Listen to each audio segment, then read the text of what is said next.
महाराष्ट्र विधानसभा भवन के बाहर की ये तस्वीरें हैं। सत्ताधारी शिवसेना के विधायक समाजवादी पार्टी के प्रदेश अध्यक्ष अबू आजमी के खिलाफ प्रदर्शन कर रहे हैं, उनके बयान का विरोध कर रहे हैं।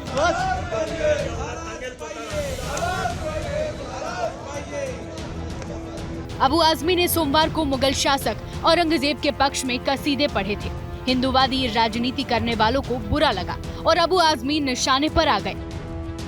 औरंगजेब रहमतुल्लाह अलैह ने बहुत सारी मंदिरें बनवाई हैं। मैं बिल्कुल क्रूर शासन नहीं मानता। उस वक्त लड़ाई थी, राजकाज की लड़ाई थी, कोई हिंदू मुस्लिम की लड़ाई नहीं थी। मैं एक ही बात बोलूँगा, औरंगजेब के जमाने में भारतवर्ष जो है सोने की चिड़िया था, एक इंसाफ पसंद बादशाह था वो।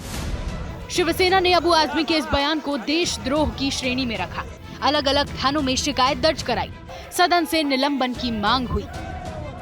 राष्ट्र पुरुषों का अपमान करना ये बहुत बड़ा गुनाह है, इसलिए उन्होंने तुरंत माफी मांगनी चाहिए, उनके ऊपर देशद्रोह का कलम लगाना चाहिए। अबू आजमी के बयान ने महाराष्ट्र की सीमा लांघी।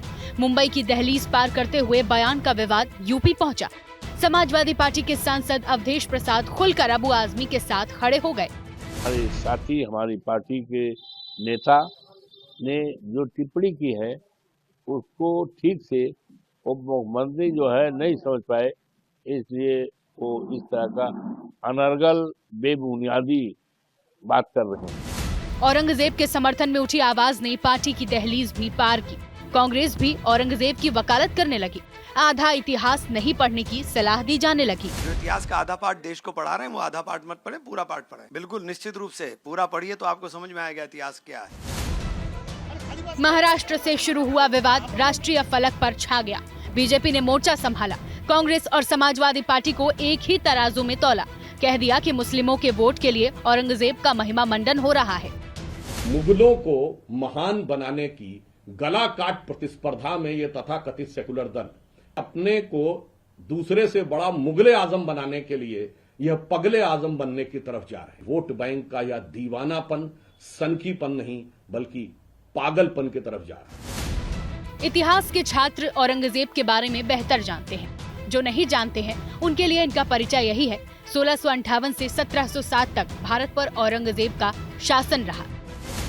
औरंगजेब ने भारत में कठोर शरिया कानून लागू किया, हिंदुओं पर जजिया कर लगाया, काशी विश्वनाथ समेत कई मंदिरों को तोड़ा, छत्रपति शिवाजी महाराज का अपमान किया, यातना देकर छत्रपति संभाजी महाराज की हत्या की, सिखों के 9वें गुरु तेग बहादुर की हत्या की, पिता शाहजहां को आगरा के किले में कैद कर दिया और सत्ता के लिए अपने 2 भाइयों को मार डाला। औरंगजेब के समर्थन में बयान देने वालों के लिए शायद ये सब महान होने की निशानी है। इसमें कोई दो राय नहीं कि मुस्लिम वोटों की राजनीति करने वाली पार्टियां औरंगजेब को मसीहा मानती हैं। ओवैसी बंधु तो महाराष्ट्र में औरंगजेब की कब्र पर फूल चढ़ा चुके हैं।